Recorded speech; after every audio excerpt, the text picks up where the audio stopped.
Hi, and welcome to day 2 of VAB's State of TV Measurement series. For those who watched the roundtable discussion yesterday, welcome back.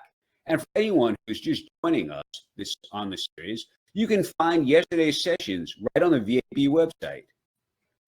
So I'm Alan Walk. I'm the co-founder and lead analyst at TV Rev, and I'm so glad to be hosting today's discussion. TV Rev is an analyst firm. We are also a website. We publish almost daily content about the streaming TV industry and how it intersects with advertising. We also do a series of special reports. You can find our latest one on the FAST. It's called FAST for the New Cable, and you can find that on our website at tvrev.com. Now, enough about me. This series is an important part of helping you navigate the complexity of the new measurement landscape. Through these conversations, we'll equip you with new perspectives and a deeper understanding of the critical issues and opportunities within modern measurement. Our goal is to empower you with the keys to understanding measurement that will unlock brand growth. Our resources. Just a quick reminder that VAB has several resources to help you in learning about modern TV measurement. VAB content is complimentary to its members and marketers. All registrants will receive a link to this session within the next couple of days.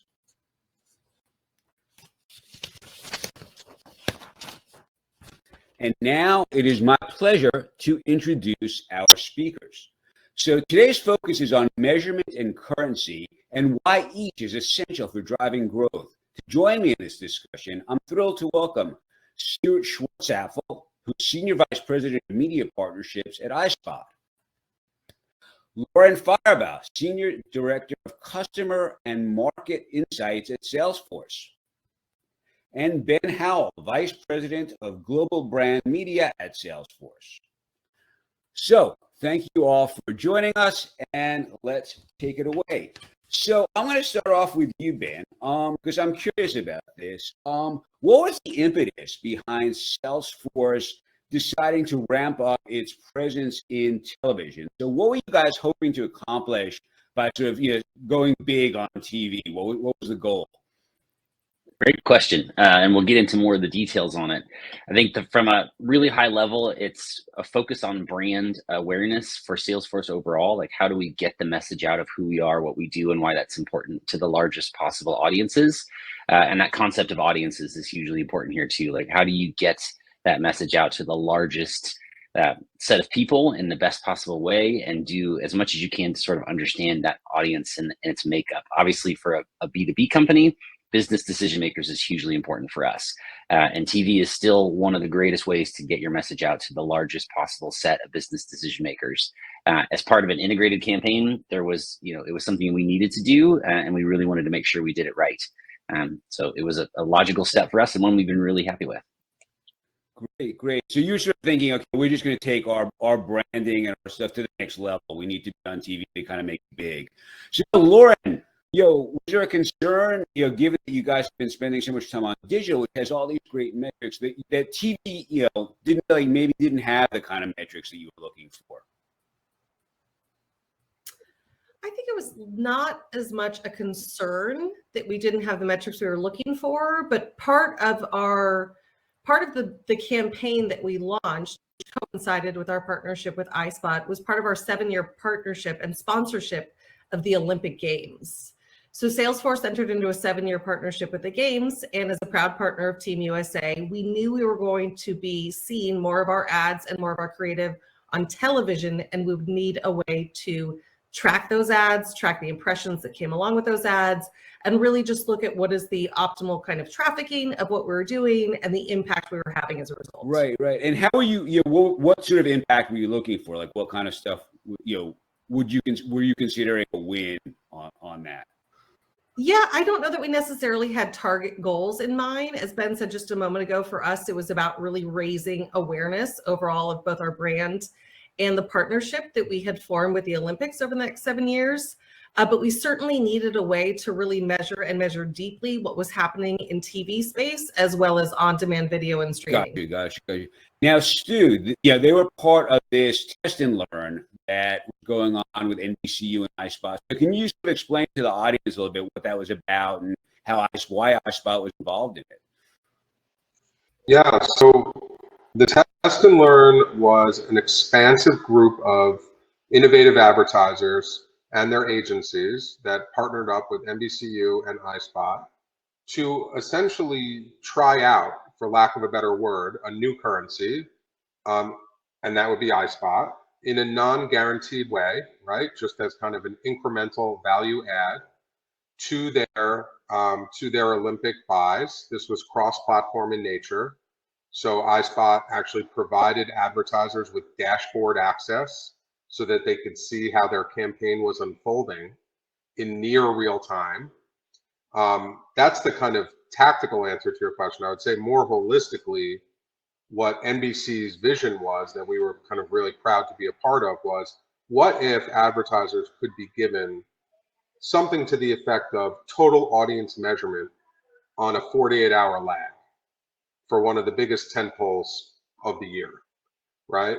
And I think with that kind of goal in mind, that's really what powered the Test and Learns, was because NBCU wanted advertisers and their agencies to see that this is theoretically possible.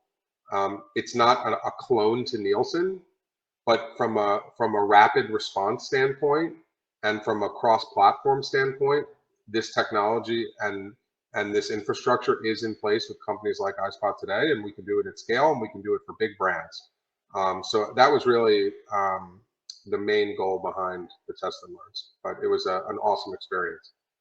Right. Now, when you say total TV measurement, what does that mean? Can you define that a little bit? So being able to deliver on linear and OTT, within a day or two of the campaign beginning, right? And having that latency where the campaign data is being updated every single day is not a capability I think people are used to in the marketplace today. And it's something people are really craving, right? Being able to match up the linear and the digital portion of their budget seamlessly so they can understand incrementality, right? And how that incrementality of a Peacock investment is complementary versus a USA Sci-Fi NBC Bravo investment, right? So that, I would say that's the benefit there. So Ben, were you guys aware that this test was going on, or aware of iSpot, I should say, before you sort of got into it? Were you aware that there were things going on with measurement on TV? And because you said you had signed up for the Olympics for a while, so. Yeah, I mean, Lauren and her team do a masterful and wonderful job of kind of keeping abreast of the ways that we can do this more effectively. So they've been engaged with iSpot for some time. I think Stu nailed it. Like, for us, we're used to having a little bit more direct connection to advertising. When you're running regular paid media, display ads, search, etc., you have almost line of sight and real-time ability to alter course. So that was important for us, and that was one of the really big takeaways from this iSpot agreement. We're now leveraging iSpot across the business in a bunch of different ways to do that, so we can see in real time, or as close to real time as possible, how these things are performing and make adjustments. That's not something that has been done before, but it's sort of what we're used to on the B2B side of the house. From a streaming perspective, to Stu's point, it gives you a ton of flexibility. So with the Olympics as a great example, we saw straight away that viewer behaviors were very different than what NBC anticipated them being. And we made really quick adjustments to kind of alter the investments to take advantage of that. In an old model and without iSpot, we wouldn't have been able to do that. We would have had a post-mortem 2 weeks after the event and said, darn it, we should have done this differently. In this case, it was, hey, we're really quickly seeing some preliminary results that we have to pay attention to. Let's make an adjustment. Let's shift the investment and let's hit the targets. And NBC, to their credit, was a great partner with us on that too. They were really flexible and worked with us and iSpot to kind of take action a little more quickly than they're probably used to. So it was a lot of fun, honestly. Good. And Lauren, what had you guys been doing with iSpot previously? Ben had just said you were working with them. Sure. So we had onboarded iSpot before the Tokyo Games, which, as you remember, preceded the Test and Learn period, which was all around Beijing. So SalesForce was really lucky in that we had the advantage of having our own direct relationship with iSpot, that we were, down in the trenches working with our team and our customer success manager, really trying to optimize what we were doing as the games were in flight, both Tokyo and Beijing. And then we were also part of that test and learn pilot around the Beijing Games earlier this year for the Winter Olympics. And we're able to see what the test and learn experience was all about, how that impacted people that were not necessarily in our competitive set, but other brands that were advertising as part of the game. So it was really interesting, and we were lucky to have really both worlds at our disposal. Gotcha. Now, one of the things, and we sort of the title of this session is this notion of measurement versus currency, and we've been hearing a lot that for the first time, hey, television is using an alternate currency, and that alternate currency to be used to. So help me understand though, what is the difference between measurement and currency? Because at some level, it kind of seems like isn't it the same thing, or is it different? Like, how do you define that? So it's the same and it's different. The reason, so there's overlap between the two things, right? But the key difference would be that, as far as we're concerned, currency means that you are being transacted on, right? There's some sort of guarantee on performance that is in the paperwork for a given campaign, and if the mark is not met from a data standpoint on that guaranteed metric, then the network owes the advertiser something in return, right? To us, that's what currency means. It means that your data is an integral component or piece of the formula that goes into a transaction. Now, obviously, in doing so, you are providing measurement services, right? You can't tell the advertiser that or the network that they hit the mark without doing measurement, right? So they go hand in hand, but there's some measurement that is not guaranteed, right? There's lots of measurement that's not guaranteed. I mean, we've been doing business for 10 years, not guaranteeing.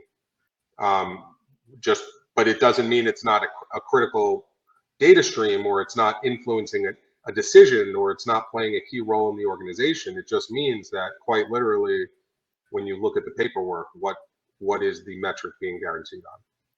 Gotcha. So to make sure I understand this right, so basically NBCU says to SalesForce, okay, we will guarantee that you hit these metrics when during the Olympics on your advertising, and we're going to use the iSpot data to prove that out, or not, as the case may be. Is that inaccurate?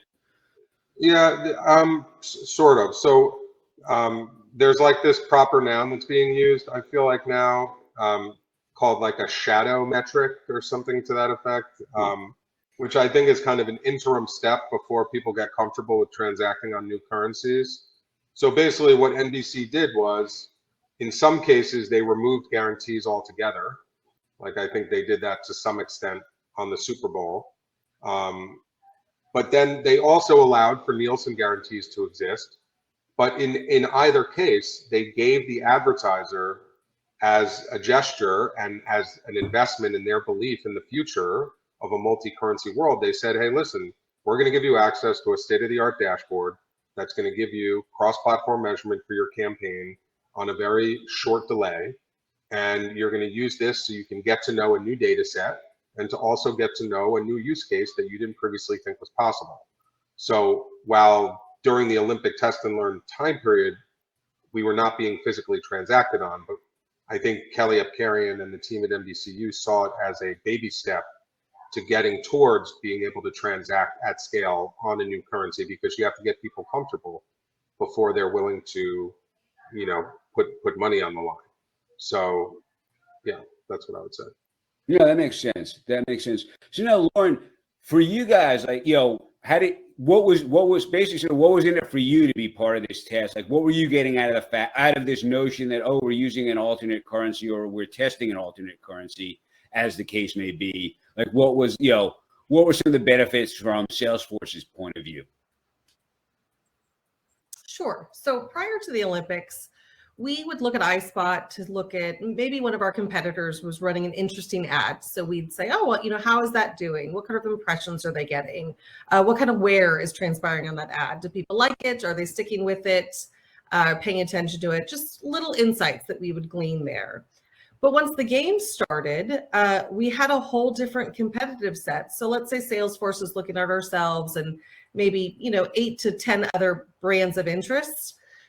Those wouldn't normally include Ford or Toyota or Airbnb. But as part of the test and learn pilot, we were looking at ourselves against other Olympic partners or other people that were advertising during the Olympic Games. So it was just a different worldview that it allotted us. And, we took note of some of those ads that were really grabbing people's attention in really heartfelt, meaningful ways. And we were also proud of the ad that we produced that aired during the Beijing Games, because we thought it was both culturally relevant and, in line with what people need to hear at this point in time. Gosh, it makes sense. Now, Ben, if you caught that, but from your point of view, because you guys have different functions at Salesforce, so what were you looking forward to learning from having this new currency being applied, or the new shadow currency, as the case may be? That's a great question. And a lot of this is still iterations of us figuring out how to do this effectively. Traditionally, again, like television and linear and OTT are B2C focused because you're getting massive audiences. So how do we correlate that information into a B2B or a business decision maker conversion? The big one for us is we're trying to drive people to take some action to learn a little bit more. And that's the big piece where Lauren and her team have tried to figure out next steps. So great, you see a Salesforce ad around Team Earth at the Olympics.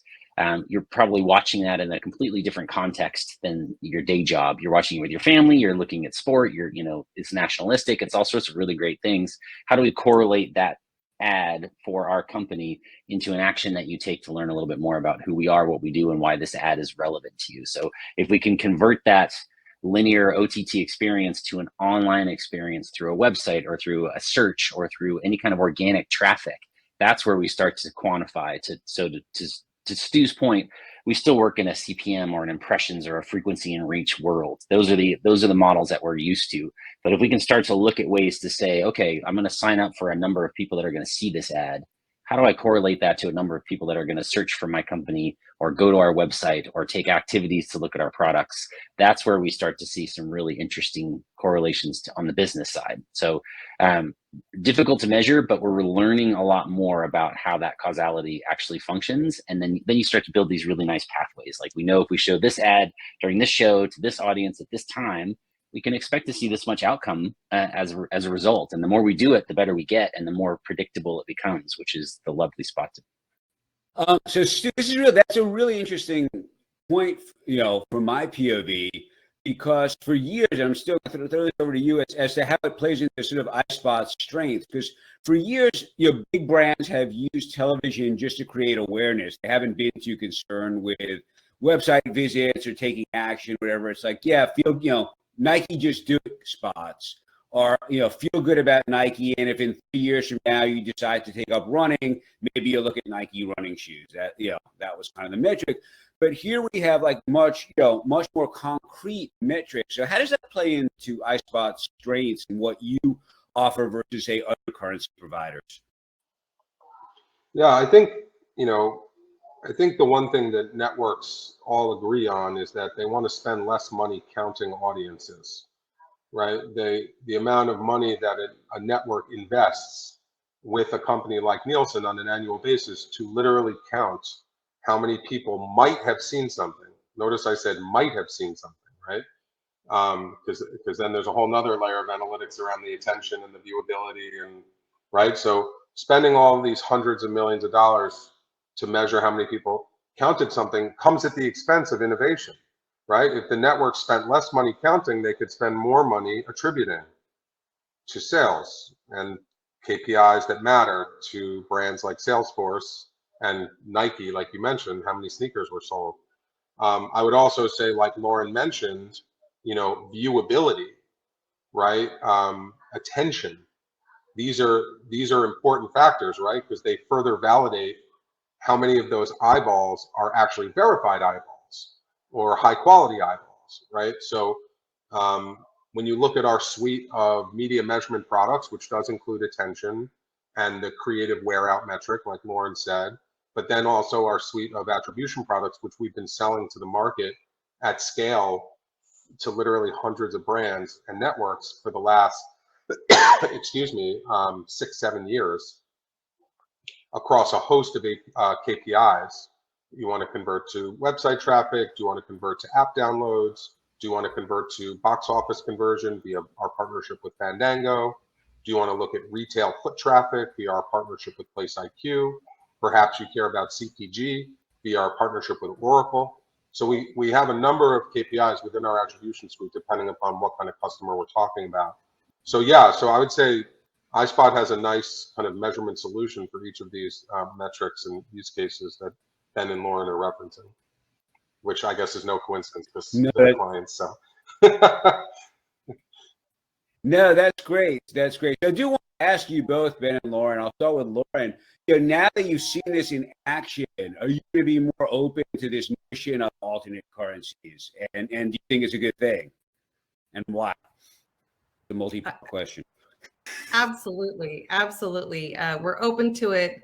We love it. SalesForce is a company that innovates and then innovates and then innovates again. So we're constantly looking for the best ways, the most efficient ways, the most effective ways to not only do things, but then measure the impact. That's part of who we are within the brand organization. But we're all in with iSpot and will continue to be. Yeah, I'll pick that up and run with it. This, as you mentioned at the beginning of the conversation, this is a new area for us as a company, but it's been around, to Stu's point, for quite some time. I mean, TV obviously has been around for a long time, but I feel like we're at this really interesting time. And again, I'll give credit to iSpot and NBC. I feel like it was a really true partnership working with all of them, but we've got to this place where having this access to data completely changes the way that you do television-based advertising. And for a partner like an NBC or other very large media conglomerates, for them to be able to come to a customer and say, hey, we've got options here. If viewership on a linear basis is not where it needs to be, we've got these other services and these other channels that we can immediately bring into the mix to get you where you need to be. That to me is really a dynamic shift in the way that linear works. So it feels like a kind of a fundamental change. For us specifically, now when we go to do a TV campaign, we're expecting to see data, to Stu's point, within 48 hours. We're expecting to know how well are we pacing. You still do those tentpole moments in time and you hope for the best and you roll the dice. But if you've got a long-standing campaign or a long-standing relationship like we have with some of these, with the Olympics and with Formula One and with other areas, we really want to plan and predict and be more proactive about how we expect these things to go. So it really does make a huge difference. Like we feel like the investment is worth it, and we feel like we have a little bit of say in where it goes in a much different way than you would have 5-10 years ago. Huh.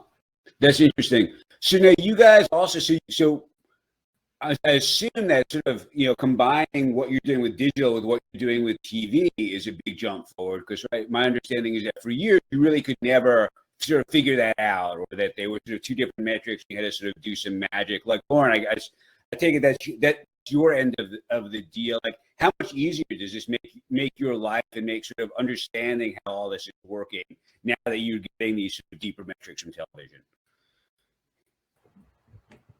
I think we look at it from every angle. So as part of what we've done to review, hey, how are we doing in the Olympics? We are looking at, we're looking at website traffic. We're looking at what's happening on television. We're looking at impressions. We are doing an analysis of a creative analysis of how our ads or our TV spots are performing. It's a data input into a much larger, bigger story and overall narrative. We create kind of comprehensive wrap decks at the conclusion of each of these big pushes. So it's definitely an input, and it's an input I don't want to not have in my back pocket, but it really is about stitching the entire narrative together and looking at all of those performance metrics, and then coming up with, hey, what did we learn this go round, and how do we optimize for the next time we're doing a big play? Ben, from your perspective, because you're planning all of this, how does that help you to sort of be able to sort of match and sort of measure digital and TV kind of at the same time? Again, it's completely transformative. It removes the unknown obstacle. And that's still, that's still a very large obstacle for companies to overcome with brand advertising, with TV in particular. It's a leap of faith. You're going off of an assumption that you're going to deliver what you expect to deliver. Anything you can do to get closer to actually showing that impact across multiple channels really just helps, helps my executives feel more comfortable with the investment. It helps all of us understand how to do better the next time. And those are all really important things for us as we spend. And to your point, these are not inexpensive campaigns more often than not. There's a big ticket associated with it. And you want to be able to tell a story, not just of how great the ad looked and how much impact you had and what the buzz was around your placement, but what did that actually translate into traffic and clicks to the site and form completes and organic lift? Those are, really important things for us to be able to look at. So, I don't want to say that we wouldn't have invested in linear if we didn't have this capability, but it certainly makes us much more in line to do it in the future because we do. Okay. Now, so I'll throw this to all of you. I'll start with you, Stu. This is, one of the things that we talk about a lot with television advertising versus other forms is that because it is sight, sound, and motion, it creates this really emotional connection with viewers that sort of a display ad doesn't connect, doesn't create. And, people remember TV commercials they saw 20 years ago, and they may not remember a banner ad they saw 20 minutes ago. So, and that's been, the television industry makes that argument all the time. Now, do you guys have, how do you, when you have to think about how do I measure that? How do I actually put that, quantify that other than, what I just said, people just remember stuff. Where's iSpot with that? Do you guys have sort of mechanism for that or thoughts on how that would work? Yeah, so couldn't agree more about the memorability of what I would say premium video ads these days, right? But TV ads more simply. So iSpot made an investment about 2 years back. We acquired a company called Ace Metrics that offers a full suite of upper funnel primary market research in the form of SaaS measurement, so self-serve for the consumer, metrics like likability, intent to purchase, opinion, awareness, favorability. We track all of those upper funnel metrics across every spot on TV when they first hit the air. And that's called our Ace Live product. And that's, again, a self-serve product. So a customer can log in, look at their spots and how people are feeling about them, look at their competitive spots, see how people are feeling about them. And one of the features that we have, we call emos, which is obviously short for emotions. And we have 57 different emos that we track as a part of our Ace Metrics offering, things like love and funny, and there's a whole bunch of them. And they are derived by way of natural language processing that lives in the comments, in the open-ended responses that are a part of these surveys. So we're able to kind of look for patterns and recognize what those patterns mean and ladder them up to emotional trends and things like that. So yes, we quite literally have some solutions that speak to emotional resonance. So we agree with the importance there for sure.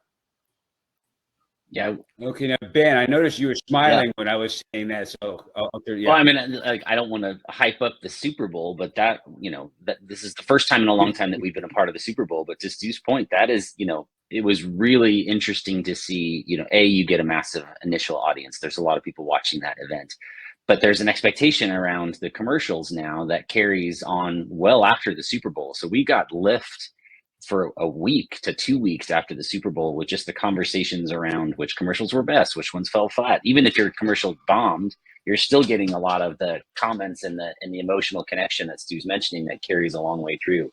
I went to upfronts this year, and there's still a huge focus on these tentpole events, these singular moments in time, big sporting events. Like every network is hyping their sporting events because they know this is a moment when you're going to have a huge audience, and there's typically a lot of chatter after the fact. Now, to Stu's point, when you can start to connect, the social platforms is an easy one. When you can start to look at what kind of after effect and after conversations happen after these tentpole events that you've been a part of, that's a pretty interesting thing to start thinking through. There's a little bit of a longer tail than you expect in the past. So there's a lot to it. It's not just the upfront seeing a ton of people watch your ad and hoping that it works, you can actually start to see, what's the feedback? What's this? What are we gaining from it? And to Lauren's credit, her team takes all that into consideration to give that creative feedback to our internal organization. Like, this is what people are saying about the ad. Fortunately, ours was great and people liked it. But if the converse was true, then we would really want to go back quickly and say, this is the feedback we're starting to see and the sentiment we're starting to see. Let's use this as we iterate for the next go. Right. Now, Lauren, since you're actually, Ben sort of talked a little bit about what you're up to, but also just this notion of like, it makes people feel things, for a B2B company, it's super important, I think, for people to sort of have a personality and whatnot. So, what are you looking for when you look at the metrics coming off of TV based on that sort of emotional part of it, if you will? Alan, I think that one of the things that we are doing is we want to, especially with the TV spots like we had with Team Earth, is we really want to generate an emotional response, and we want to generate an emotional response in a way that is relevant and a way that reflects the SalesForce brand and who SalesForce is. And that is very much what we were aiming to do with Team Earth. As Ben was just nodding to, we do a lot of listening on the back end in all of our, kind of customer market insights. We know that this ad generated 5 times the amount of social engagement and conversation than some of our previous ads. We know that it was one of the most talked about ads during the Beijing Games. And we were really happy with the ad and the spot overall and its performance. It's something that we were quite proud of. I think we're always going to kind of push the envelope a little bit, try to be in a place that's culturally relevant, try to be in a place that really does stir emotions. Again, it's part of just the innovative nature of who SalesForce is, the brand that we are, and what we do, and how we live our brand almost day to day. So it's something that's top of mind for us, and that I know our creative teams spend a lot of time thinking about, as well as our executive leadership team. It's always on their mind. Sounds good. So it sounds like it was a win for everybody all around on this. So thank you all very much. Unfortunately, that's all we have time for today, guys. We could continue talking about this for at least another half hour. So Stu, Lauren, Ben, thank you so much for joining me, and thank you to the VAB and for everybody out there for watching us too. So thank you. And a little bit of housekeeping here. If you haven't yet, there is still time to register for the daily sessions this week. You can do that on the VAB website. This week's sessions will tackle issues like methods of viewership, data collection, and why they matter, identity resolution, data privacy, and local measurement. So thank you again, everybody, and have a great